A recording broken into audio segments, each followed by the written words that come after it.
Guys, aware na ba kayo dito sa brand na to, yung La Soul? Dati pa nila akong suki guys sa mga cleaning materials nila pagdating sa shoes. So ngayon, may bagong dating tayo guys, pinadala nila ako ng antibacterial shoe spray. Napanood nyo naman guys yung previous video ko, yung usual kong ginagamit ay yung Japan Technology. Dahil La Soul nga yung brand niya, feeling ko magsiswitch na tayo dito. Dito tayo ngayon sa Court 1 2.0 sa OP natin. Naglaro tayo kanina. Siyempre, pag organizer tayo, hindi tayo naglalaro. Spray na natin. Tingnan natin kung mabango ba siya and effective. Instruction dito guys ay shake and then spray inside. Then i-air dry nyo nga ng 1 hour. Let's go! Scent nitong La Soul natin ay mint scent.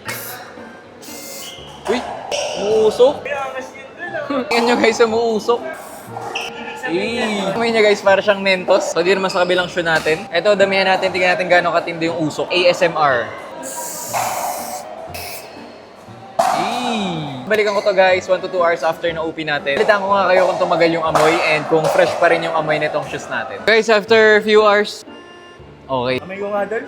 Pango doon. 100 pesos lang to. Diyan yung sa Yellow Basket yun. Saka sa first comment yung link. Check nyo na lang. Kitatapos na na-OP natin. 10 PM na. And si Drew. Nakita ako may umarbor nung La Soul natin. Solid guys. Sobrang bango. Amoy V-Fresh siya guys. Tapos sa'yo guys oh.